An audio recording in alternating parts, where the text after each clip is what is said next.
दृश्य था पीड़ाजनक, लेकिन दो भाई आपस में बात कर रहे थे उस स्थान पर जहाँ जल्दी जाना नहीं चाहता। ये क्या हो गया, आज ही चाचा जी को जाना था, दीवार पूरी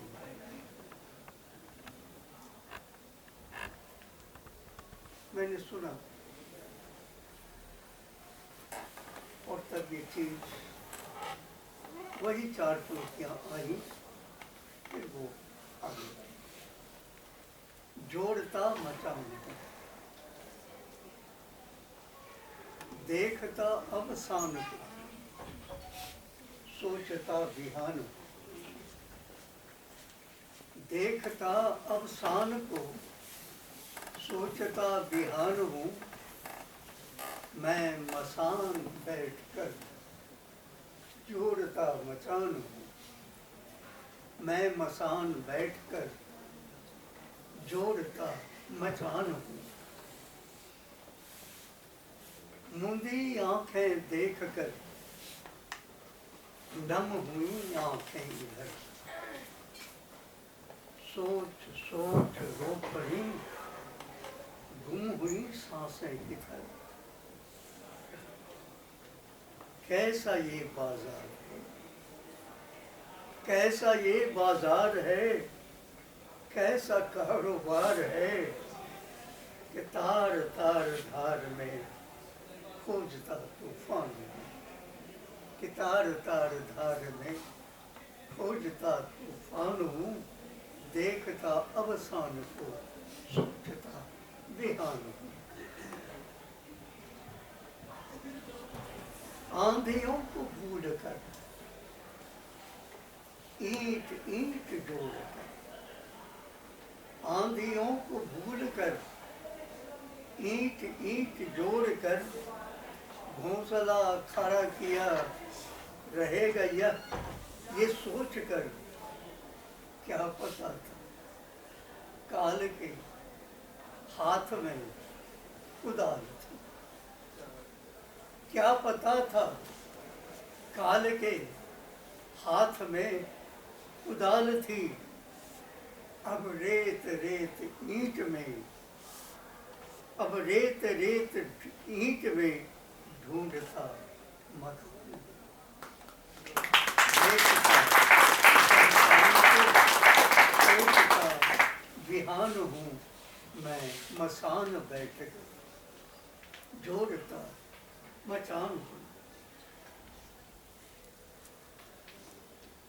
छोड़ छोड़ कर कह रहा हूँ, पत्थरों में खोद कर नाम अपना जड़ दिया, पत्थरों में खोद कर नाम अपना जड़ दिया, अमिट निशान, अमिट निशान मान कर जहान अपना कर लिया। जरा जमीन लचक गई, जरा जमीन लचक गई कि ऐसा जलजला हुआ, बचा न कोई शाह वक्त, रहा न कोई ताजो तख्त। अब रेत के जहान में, अब रेत के जहान में खोजता निशान हूँ, देखता मैं मकान बैठ कर जोड़ मचान। जवां जवां मगध चमन, शोक शोक गुलबदन, रेशमी छुअन शिकन, मरहबा वो बांकपन। क्या हुआ, कहाँ गई, कुछ भी तो पता नहीं, पर ढलान के सफर, पर ढलान के सफर में खोजता ठान हूँ, देखता अवसान को, सोचता ध्यान हूँ, मैं मसान बैठकर जोड़ता मचान हूँ। तो क्या आखिरी बंद आ रहा है। मैं देख रहा था उस अवसान को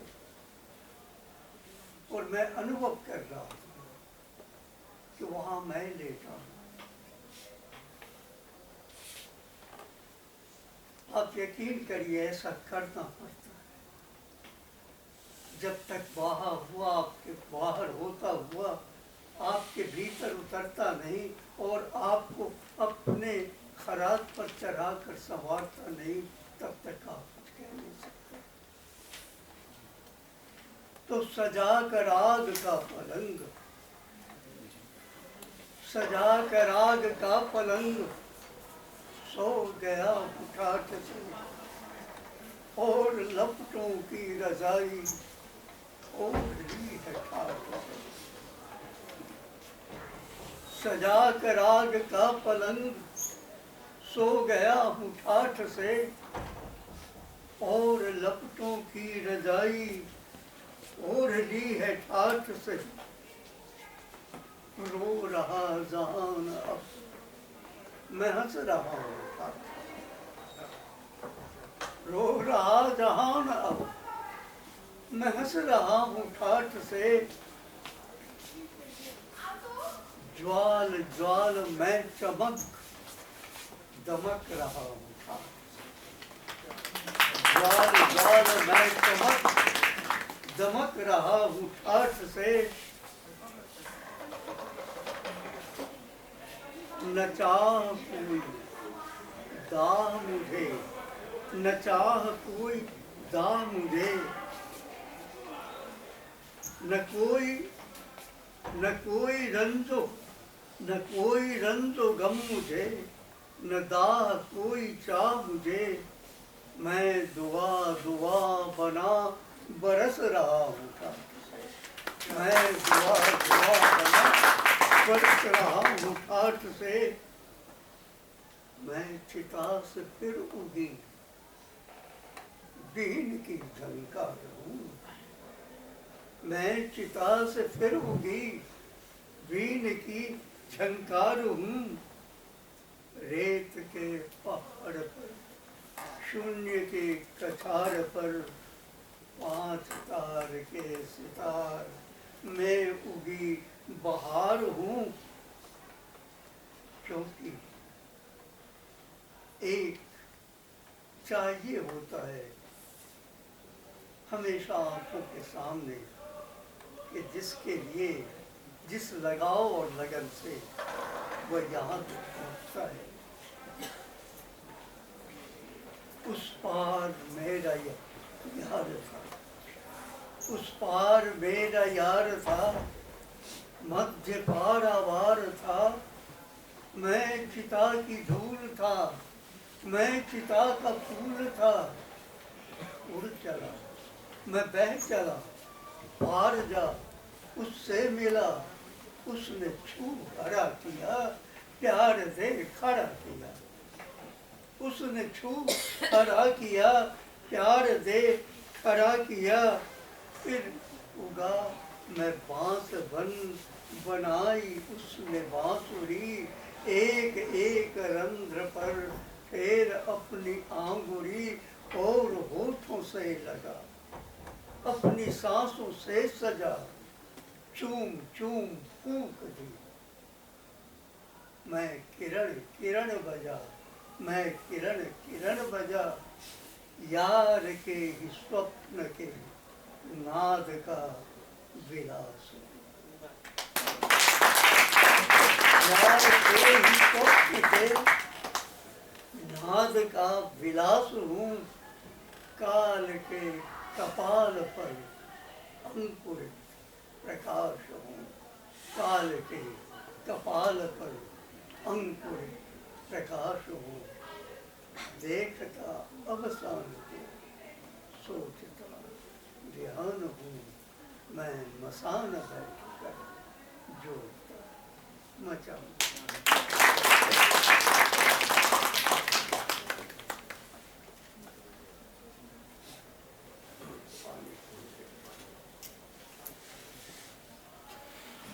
और एक कविता है देखो, मैं मानता हूँ कि चाहे कविता के रूप जो भी बदल जाएं समय के साथ साथ, लेकिन उसके अंदर एक आंतरिक लयात्मकता होती है, एक सुरीलापन तो होना ही चाहिए, एक लयात्मकता तो होनी ही चाहिए। ये वो चीज है कि इनके रहने से वो एक अलग व्यक्तित्व लेकर सामने खड़ा रहती है। कभी कभी राइटर्स ब्लॉक की बात कहते हैं, ऐसा होता है। मैं भी इस स्थिति से गुजर रहा था, महीनों कुछ लिख नहीं पा रहा था, कलम हाथ में लिए, न कोई विचार न कुछ, और मेरा चित्त कविता से स्वभावतः जुड़ता है। तो एक दिन सोचते सोचते मन के भीतर आवाज उठी कि जो आ नहीं रही कविता उसे बुलाओ, नहीं आ रही तो क्या छटपटाहट है, कैसे कैसे तुम उसे देखना चाहते हो, कैसे बुलाना चाहते हो। और यह विचार के साथ है, किंतु एक आंतरिक लयात्मकता इसके भीतर आपको दिखेगी। ये आप देखिए, शीर्षक है आओ न, शीर्षक है आओ न, आओ न, आओ तुम मुझ में वैसे जैसे उमगता है दूध माँ की छाती से छलक पड़ने को समुच्च शिशु को देख तुम वत्सला हो ना, तुम वत्सला हो ना, आओ ना। ये एक माँ के रूप में कहता, आओ मुझ में वैसे ही, आओ तुम मुझ में जैसे उतरती हैं फूहियाँ, आओ तुम मुझ में जैसे उतरती हैं फूहियाँ, हौले हौले तप रही धरती पर और शीतल छुअन से अपनी उगाती हैं उसमें सौंधी हिरो, वैसे ही उतरो मुझ, वैसे ही उतरो मुझ में कविता सुगंधा तुम आओ न, कविता सुगंधा तुम आओ न। उगो उगो उगो उगो मुझ में तुम जैसे उगते हैं कलियों में रंग सतरंगे, और हो जाता है पूरा का पूरा उपवन ही पारा रंगों का,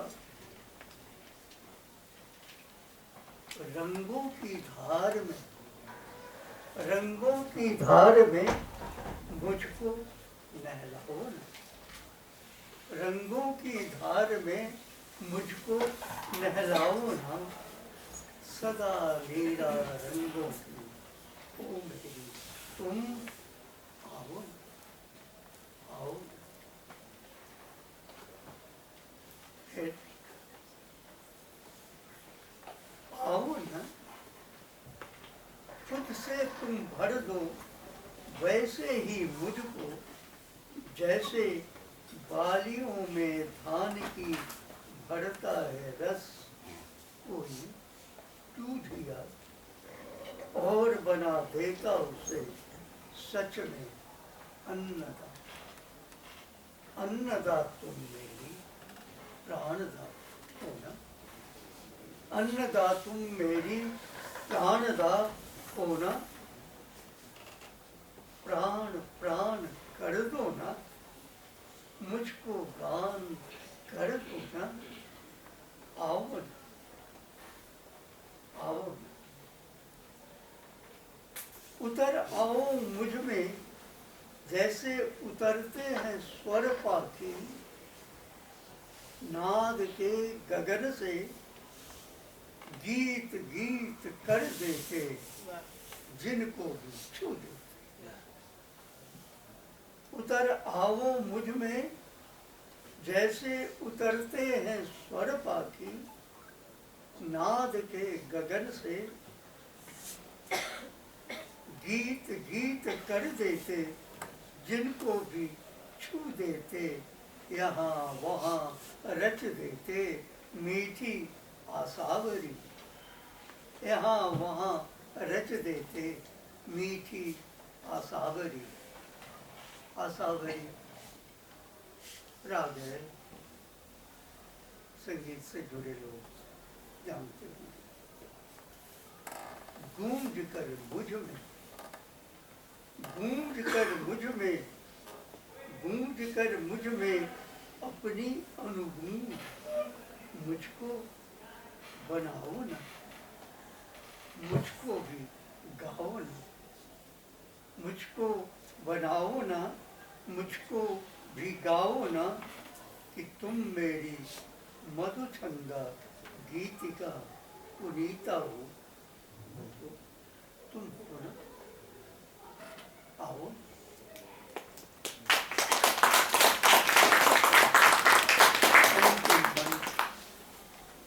इस करते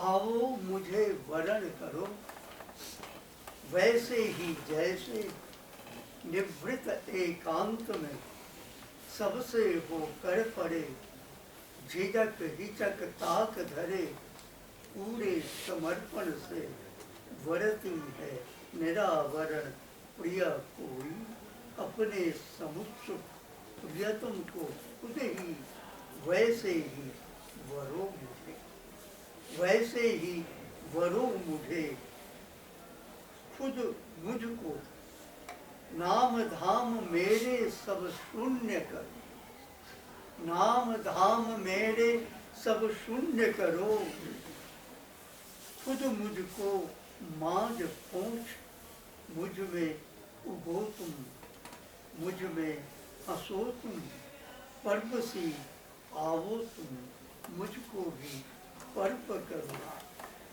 चाह वाह यश वितान, चाह वाह यश वितान, सब कुछ तुम तोड़ तार, मुझको अकाम करो, मुझे पूर्ण काम करो, मुझको अकाम करो, मुझे पूर्ण काम करो।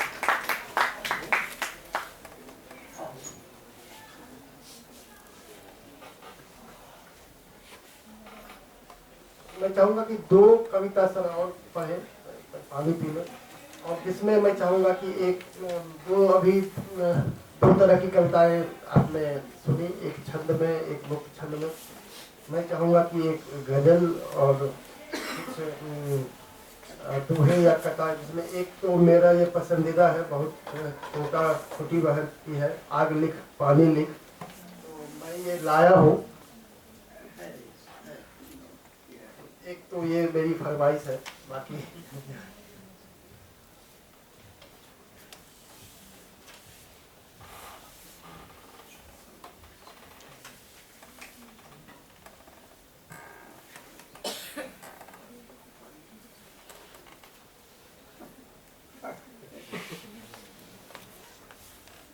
थोड़ा स्वस्थ रहा हूँ मैं, इसलिए अवस्था भी हुई।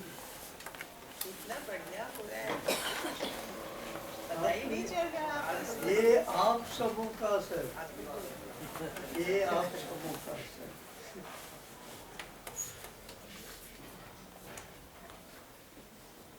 जैसा झेल लो बूढ़े को, और क्या है। इतनी गहन पुकार है सबके मन में चल रही।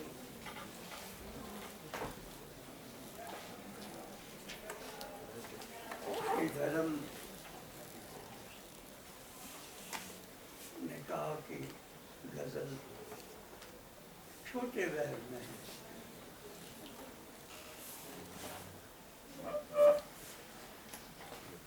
आग लिख पानी लिख, आग लिख पानी लिख, अपनी जिंदगानी लिख। आग लिख पानी लिख, अपनी जिंदगानी लिख। जो किस्तों में मरते हैं, जो किस्तों में मरते हैं, उनकी दर्द कहानी लिख। आग लिख पानी लिख, अपनी जिंदगानी लिख।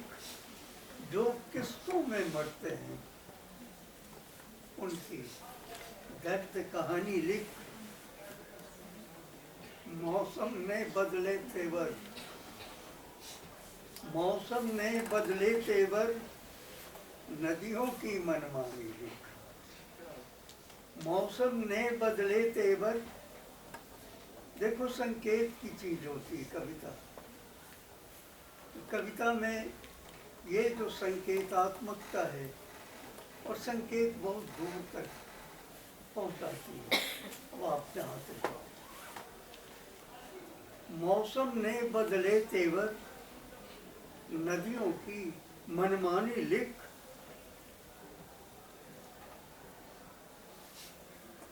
व्याधों ने फेंके दाने, व्याधों ने फेंके दाने, पाखी की नादानी लिख। व्याधों ने फेंके दाने, पाखी की नादानी लिख। और दिल को दिल से जोड़े जो, ऐसी एक कहानी लिख। दिल को दिल से जोड़े जो, ऐसी एक कहानी लिख। आग लिख पानी लिख, अपनी जिंदगानी लिख। उसी छोटे बहर में एक और, सूने सूने आंगन में बच्चों की किलकारी। आशा गृहस्थी का रस होता है, उस रस को मायने बच्चों से हासिल होता है। तो सूने सूने आंगन में बच्चों की किलकारी रख, सबके सुख दुख से जुड़ जा, दिल में पीर पराई रख। तू पथराई आंखों में, तू पथराई आंखों में, सपनों की अंगड़ाई रख। फूल फूल निशाने पर, गुलशन पर निगरानी रख। जलती हुई इस बस्ती में बादल बारिश पानी,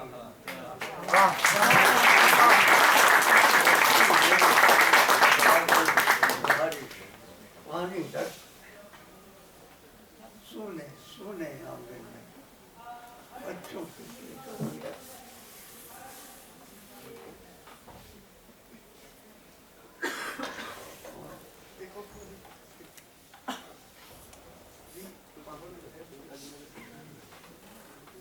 चर्चा की बात करता है।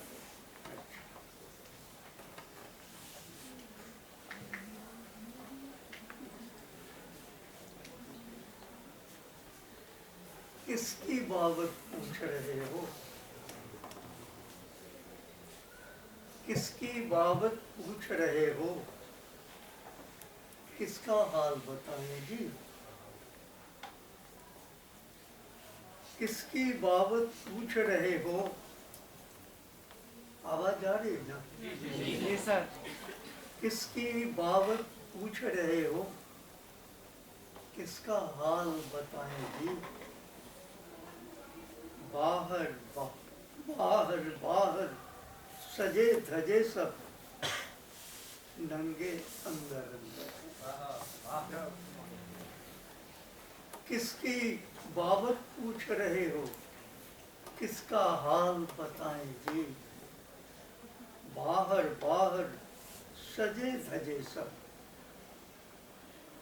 नंगे अंदर अंदर हैं। रफ्ता रफ्ता उग आए सांसों में जंगल कांटों के। रफ्ता रफ्ता उग आए सांसों में जंगल कांटों के। चुभन चुभन सी यादों में, चुभन चुभन सी यादों में अश्कों के साथ समंदर हैं। चुभी चुभी सी यादों में अश्कों के साथ समंदर हैं।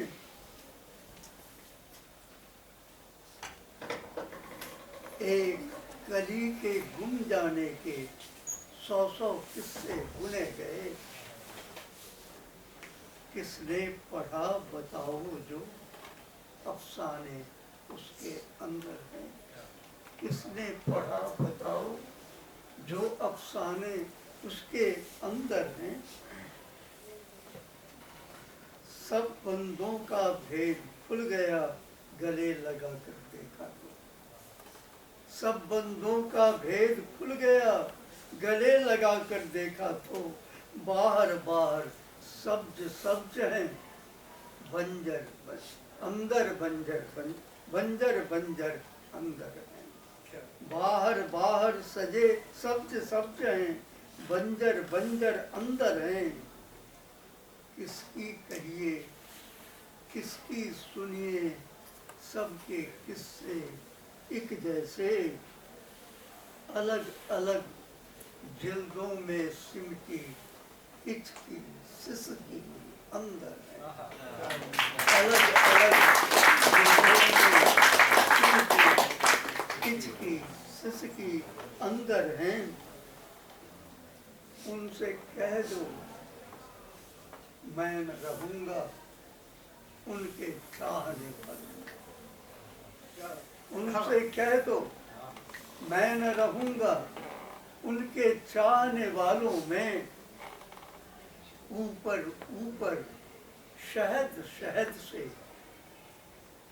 जहर जहर जो अंदर है।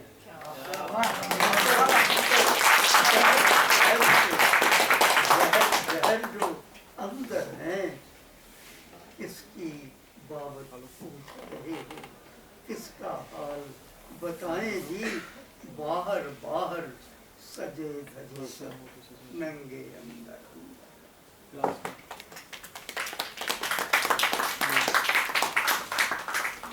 तो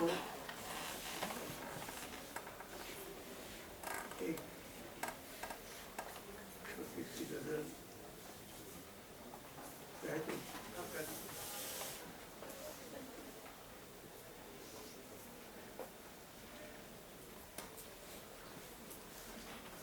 वक्त क्या क्या है दिखाता सोच। वक्त क्या क्या है दिखाता सोच तू। ये सवेरा भी ढलेगा सोच तू। कब किसी का एक सा है रात दिन, वक्त भी करवट बदलता सोच तू। कब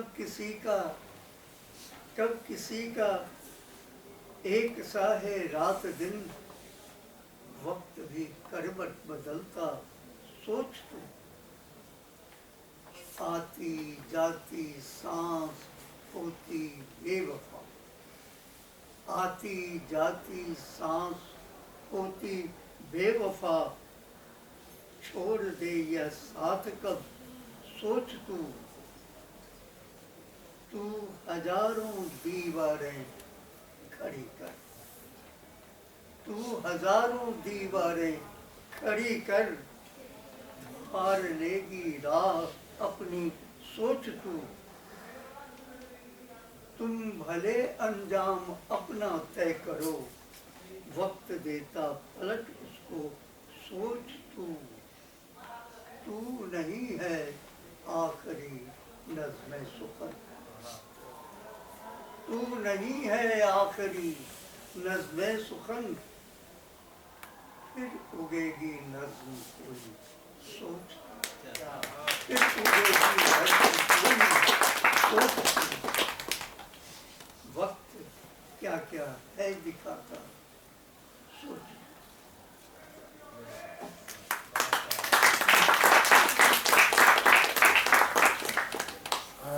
आपने देखा कि कविता जब हम लोग पढ़ते हैं तो छंद में पढ़ते हैं, गजलें पढ़ते हैं और मुक्त छंद भी पढ़ते हैं, लेकिन मुक्त छंद में भी एक अंतर्लय किस तरह से होती है। अलग अलग कविता के रूप में हमने सुना अजीत कुमार वर्मा जी को। आप लोगों से भी प्रश्न मैं आमंत्रित करता हूं। उससे पहले एक प्रश्न मैं ही सर से रखने के सामने रखना चाहूंगा। आप निराला से मिल चुके हैं और शायद एक मुक्का भी पीठ पर खा चुके हैं। पंत से मिलकर के आपने गुस्ताखी की थी कि शायद कामायनी के टक्कर में आपने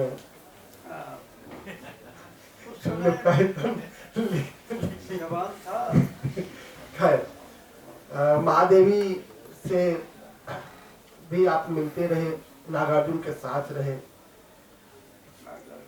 तो आप अपनी लेखनी जो आपकी कविता है उसमें आप किसी से किन से अपने पूर्ववर्ती कवियों से क्या पाया और आपकी कविता प्रक्रिया में इन विभूतियों की कवियों की क्या कोई भूमिका है, तो इस पर हम जानना चाहेंगे।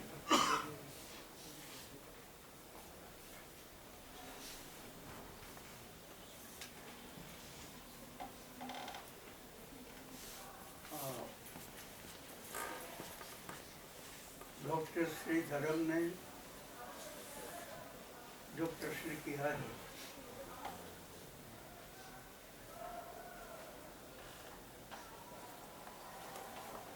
काफी गहरा और काफी फैला हुआ है।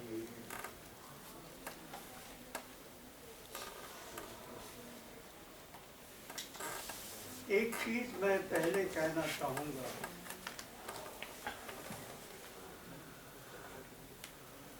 कि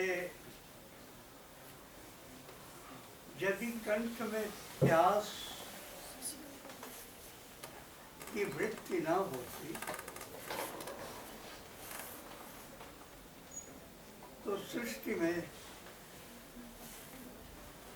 जल होता ही नहीं। यदि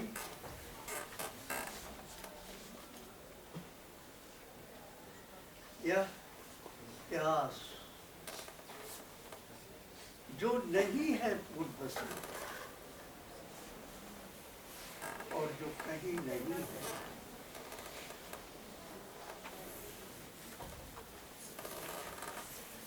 उसकी तलब होती नहीं। इसलिए कोई कहे कि मैंने पूर्ववर्तियों से लिया नहीं, उनकी कोई देन नहीं, उनका कोई ऋण नहीं, तो यह मानना पड़ेगा यह सही बात नहीं है। किंतु कुछ ऐसा होता है जो प्रत्येक व्यक्ति, यदि आप गौर करके देखें तो उसमें कुछ खास वृत्ति होती है और वह लेकर आता है, उसके जीन में वो होता है।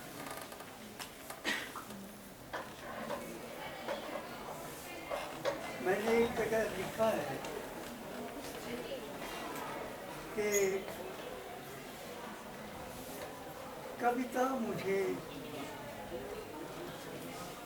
स्वाभाविक रूप से खींचती है, क्योंकि मन का तार उससे ज्यादा जुड़ता है। तो कविता से जो मेरा संबंध रहा, या कविता के संबंध में जो मैं एक सामान्य कविता का सेवक की मांगता हूँ, वो ऐसा रहा कि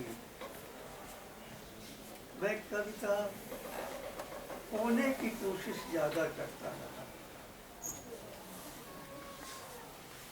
फूल होने की कोशिश ज्यादा करता रहा। और मेरी माता जी कहती थी, जब मैं कुछ सयाना हुआ था तो, कि सब फूल तोड़ते थे, फूल लगाते थे, मेरे यहाँ की क्यारियों में फूल खिलते थे, और कोई फूल तोड़े तो मैं रोने लगता। उतनी समझ नहीं थी, लेकिन मैं रोने लगता।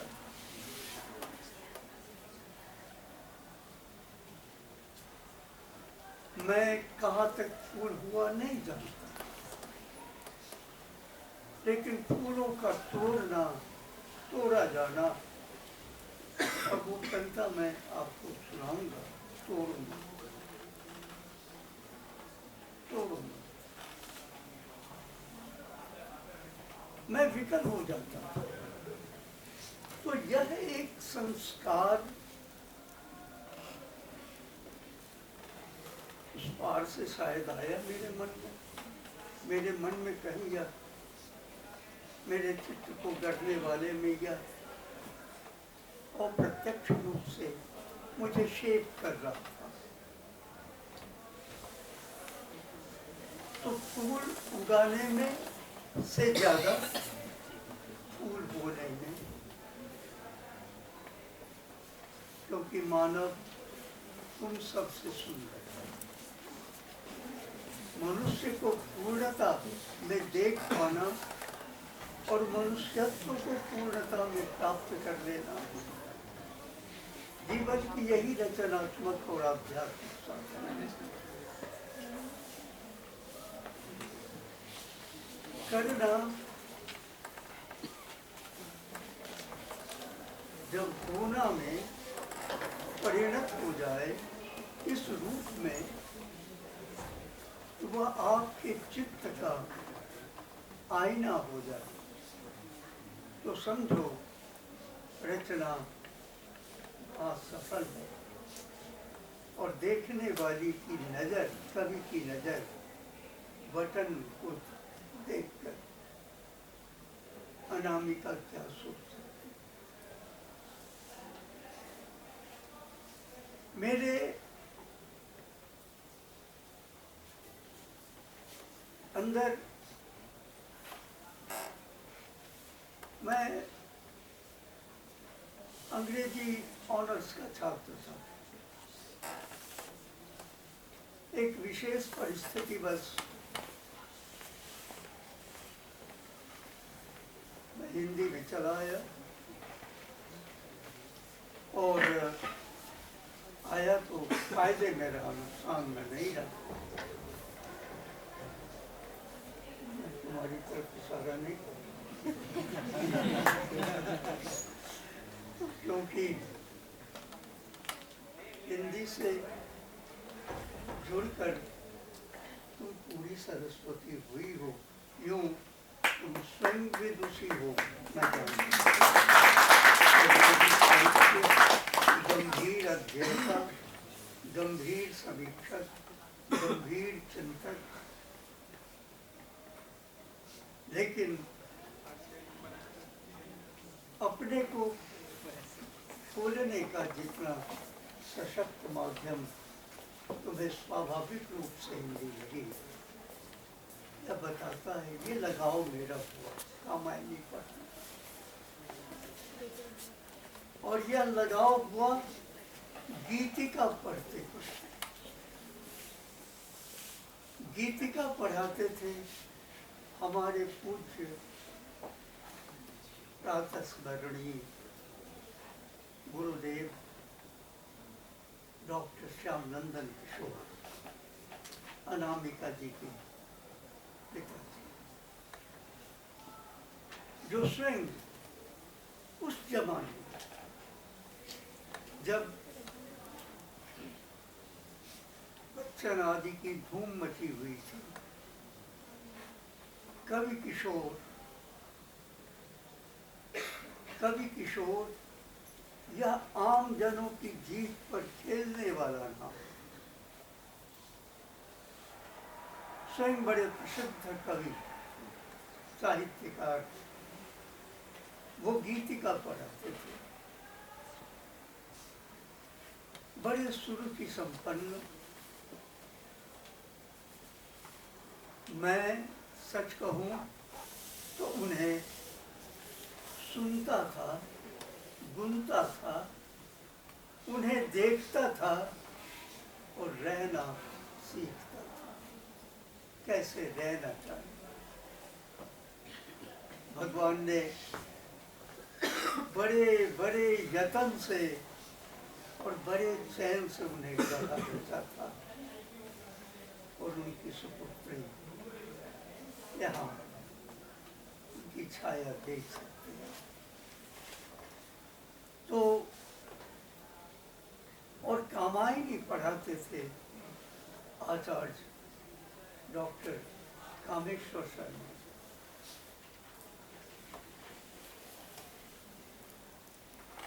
और इन दोनों ही आचार्यों के कारण, क्योंकि मैं फिर हिंदी के बाद अंग्रेजी में जाना चाहता था, परीक्षा दूंगा, फिर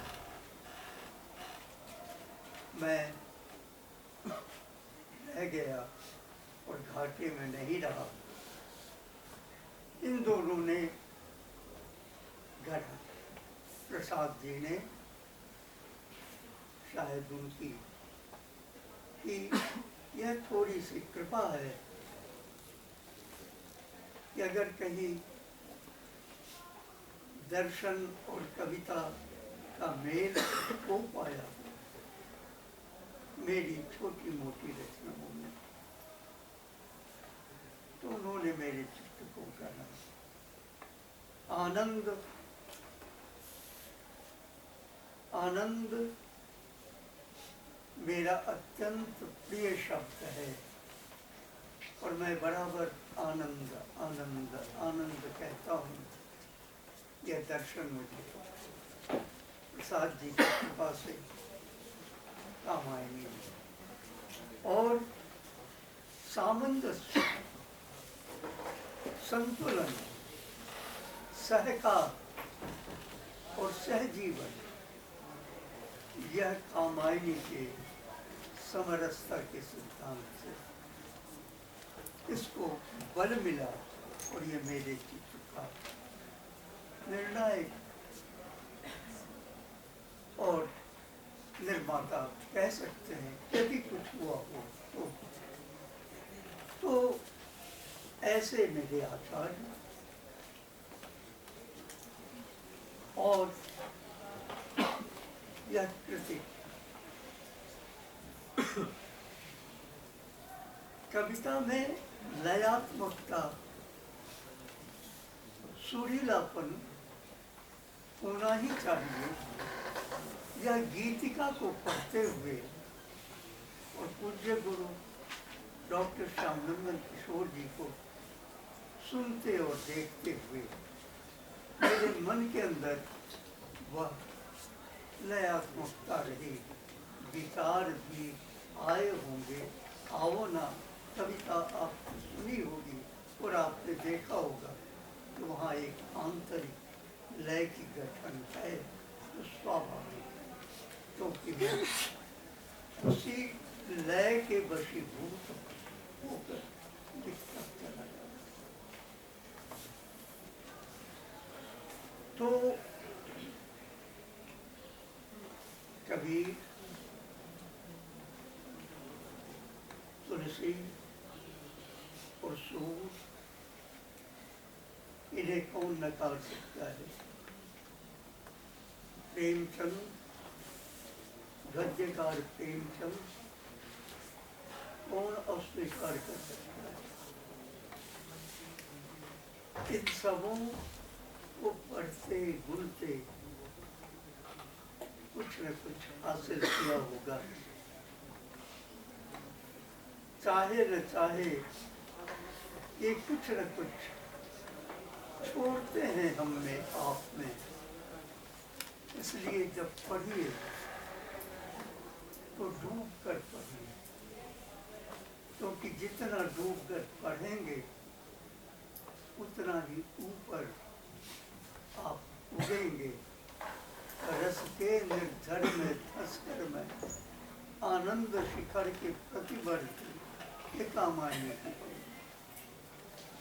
तो जब तक रस के निर्झर में, यानी रस लेकर जब तक आप न पढ़ेंगे, उसमें डूबेंगे नहीं, तब तक उल्लास के शिखर को छू नहीं सकते, आनंद के शिखर को छू नहीं सकते। और जानो, जो काम आनंद के साथ किया जाता है उसमें गुणवत्ता सैकड़ों गुना बढ़ जाती है, और जो काम एक टास्क के रूप में स्वीकार किया जाता है उसकी गुणवत्ता कुछ न्यूनतर होती है। तो ये सब के सब महादेवी जी का नाम लिया। इलाहाबाद में मुझे मिलने का सौभाग्य हुआ। श्रीधरम ने बताया, या मैं नहीं जानता था कि महादेवी जी का संबंध दरभंगा से भी था। मैं भागलपुर की बात जानता था, लेकिन उनका संबंध दरभंगा से भी था, क्योंकि उनके पिताजी वहाँ पे थे।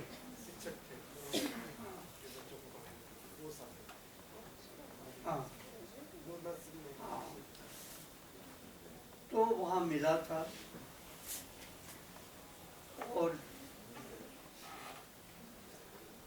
मैं क्या कहूँ,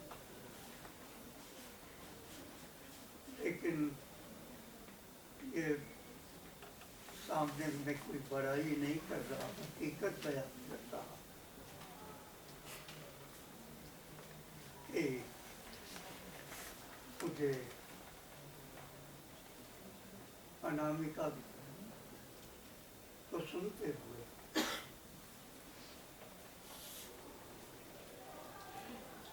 वैसा ही आनंद आता है, उससे ही जुड़ता है।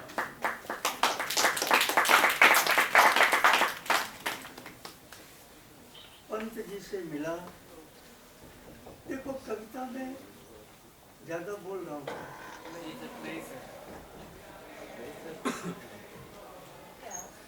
मेरे बारे में स्नेह से ज्यादा बोल रहे, बाकी ज्यादा नहीं बोल।